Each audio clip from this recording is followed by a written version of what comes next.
और उन शब्दों का मतलब क्या है?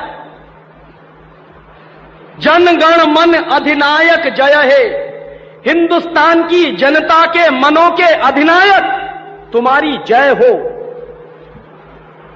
ये मतलब है। जन गण मन अधिनायक जय है माने जॉर्ज पंचम तुम हिंदुस्तान की जनता के मनों के, जनता के गणों के अधिनायक हो, सुपर बॉस हो, इसलिए तुम्हारी जय हो। ये रविन्द्रनाथ टैगोर गा रहे हैं। भला इससे ज्यादा चाटुकारिता का दूसरा कोई प्रमाण मिल सकता? इससे ज्यादा साइको फैंसी का दूसरा कोई प्रमाण आपको मिल सकता? और दूसरी लाइन है, जनगण मन अधिनायक जय है, भारत भाग्य विधाता, माने तुम भारत के भाग्य विधाता हो, माने हमारा भाग्य तुम लिख रहे हो। यह तो कोई भगवान से भी नहीं कहता है। लेकिन रविन्द्रनाथ टैगोर ने तो हिंदुस्तान के साम्राज्यवादी राजा का प्रतीक जो जॉर्ज पंचम था, उसको भगवान से भी ऊपर रख दिया था कि तुम तो भारत के भाग्य विधाता हो। पंजाब सिंध गुजरात मराठा द्राविड़ उत्कल बंग, विंध्य हिमाचल यमुना जंगा, उच्छल जलधि तिरंग, तब शुभ नामे जागे, तब शुभ आशीष मांगे। माने पंजाब सिंध गुजरात मराठा द्राविड़ उत्कल बंग, ये सारा हिंदुस्तानी इलाका तुम्हारे लिए आशीष मांग रहा है, तब शुभ आशीष मांगे। तुम्हारी भलाई की प्रार्थना कर रहा है। ये पूरा हिंदुस्तान जो अंग्रेजों की गुलामी में सिसक रहा था, उसको रविन्द्रनाथ टैगोर लिख रहे हैं कि ये सारा का सारा हिंदुस्तान तुम्हारे लिए आशीष मांग रहा है, तब शुभ आशीष मांगे। और वो सारी की सारी आशीष हम तुमको दे रहे हैं अपनी तरफ से। और अंत में जनगण मंगलदायक जय है, भारत भाग्य विधाता, वही भारत के भाग्य विधाता तुम्हारा मंगल हो, तुम्हारा कल्याण हो। माने जो हमको गुलाम बनाने के लिए आए हैं, उनकी चाटुकारिता में कोई आदमी कितना बिच सकता है, इसका यह निकृष्ट नमूना है।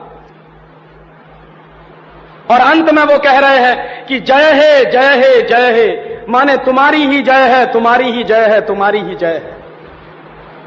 ऐसा गुलामी का प्रतीक गीत ये गुलामी के दिनों में गाया गया एक ऐसे हिंदुस्तानी की तरफ से जिसको शायद आप बड़े श्रद्धा की नजर से देखते हैं।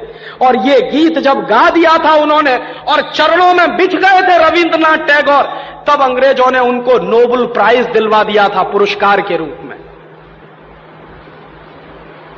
रविन्द्रनाथ टैगोर को ऐसे ही नोबेल प्राइज नहीं मिला था।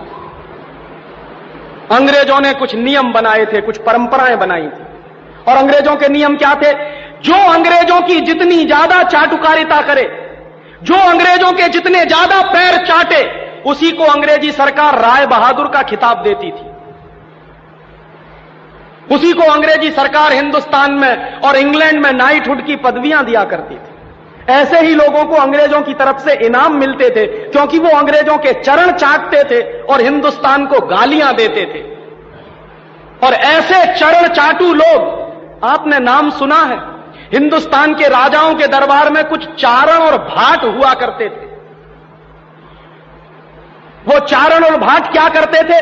राजा चाहे जितना गंदा हो, चाहे जितना बदमाश हो, चाहे जितना लफंगा हो, लुच्चा हो, वो चारण और भाट हमेशा राजा की प्रशंसा ही करते थे। बदले में राजा उनको कुछ इनाम बांटता था। ऐसे चारण भाटों का खानदान है ये टैगोर खानदान, जिन्होंने ये गीत लिखा है। और मेरा अंदर से रोम रोम कांप जाता है जब कोई मुझे कहता है कि राजीव भाई जनगण मन गाइए। क्यों गाएं? हिंदुस्तान का गीत नहीं है जनगण मन अधिनायक जय। हिंदुस्तान का गीत तो वंदे मातरम रहा है।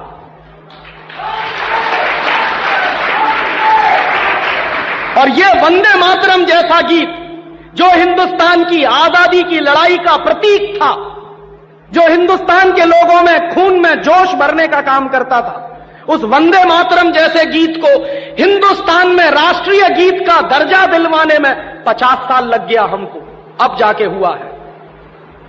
लेकिन जो गुलामी के जमाने का गीत था जनगण मन अधिनायक जय है, वो आजादी के तुरंत बाद हिंदुस्तान के उन गुलाम लोगों ने जो शरीर से आजाद होंगे लेकिन दिमाग से गुलाम होंगे, हिंदुस्तान का राष्ट्रीय गीत बनाया था उन्होंने। और आप में से बहुत कम लोग जानते होंगे कि कांग्रेस के 2 अधिवेशन हुए थे, जिन दोनों अधिवेशनों में यह फैसला हुआ था सर्वसम्मति से कि हिंदुस्तान की आजादी के बाद जन गण मन हमारा राष्ट्रीय गीत नहीं रहेगा। यह फैसला हुआ था कांग्रेस की समिति में, लेकिन उन्हीं कांग्रेस के लुच्चे नेताओं ने आजादी के बाद उसी को अपने देश का राष्ट्रीय गीत घोषित करवा दिया। इससे ज्यादा शर्म की दूसरी बात कोई हो नहीं सकती। और वो गीत जिस तरह से गाया गया था जॉर्ज पंचम की अगुवाई करने के लिए, जॉर्ज पंचम का स्वागत करने के लिए कलकत्ता में लाखों लोगों के बीच में, वही गीत अब फिर गाया गया है महारानी के सम्मान में उस दिन दिल्ली के एयरपोर्ट पर। कैसे कहें कि ये देश आजाद है?